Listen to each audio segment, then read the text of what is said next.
Guten Abend aus Wien. Greetings from Vienna. I'm young Jiracek von Arnim, and I'm very happy that you're joining me again tonight for the fourth and final Beethoven Sonata.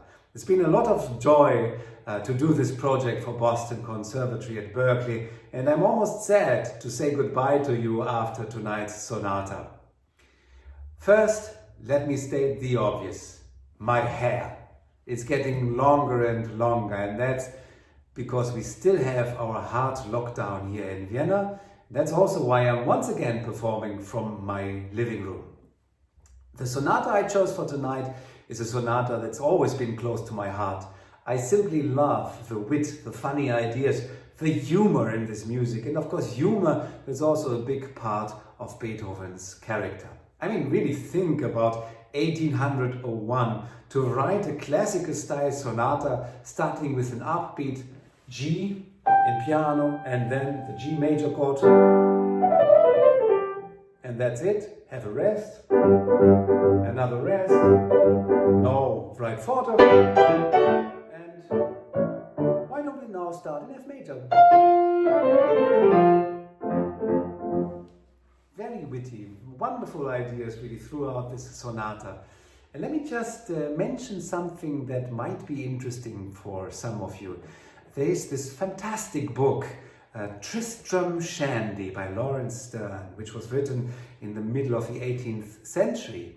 And when I read that book, I had a chuckle when I was reading and turning the page, and there was a blank page staring at me, of course on purpose, to surprise the audience. And that's also, I believe, why Beethoven writes the beginning of the sonata the way he does.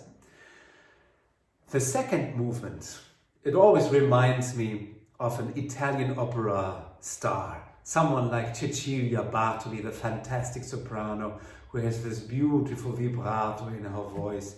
And then she sings a recitativo, out of the moment she sings it. And sometimes she goes a little bit faster, sometimes a little bit slower. Meanwhile, there's a mandolina just giving like the heartbeat of that piece.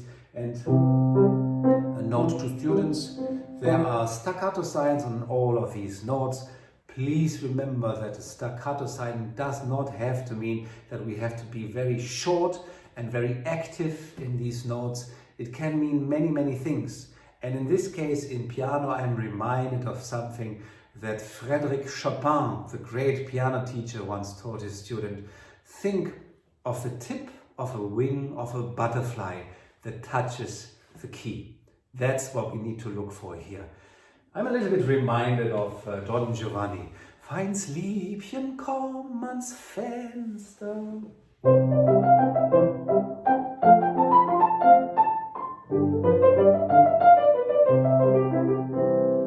Very beautiful and grazioso character really in the singing voice then in the right hand. Well, and the last movement, the rondo, is a typical rondo and a typical Beethoven idea with all these syncopations and surprising sforzati. And then really on the last page, in the presto, I kind of feel like Beethoven is really laughing with us about his ideas of having the trill in the left hand and then jumping around.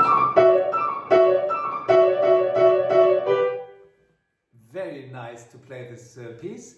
And before I start now playing this sonata in G major, opus 31, number 1, let me just mention an idol of mine, Claudio Rau, who once said, "The more roots a tree has, the stronger the tree stands."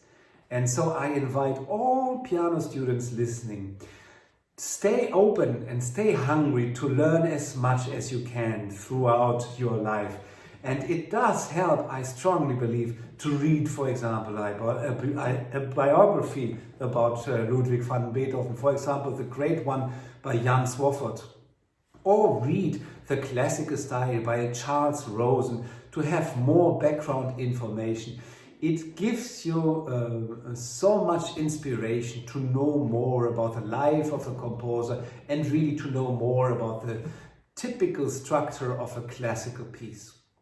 And with that being said, now let's turn our attention to Beethoven and let him speak through music, the Sonata in G major, opus 31, number 1.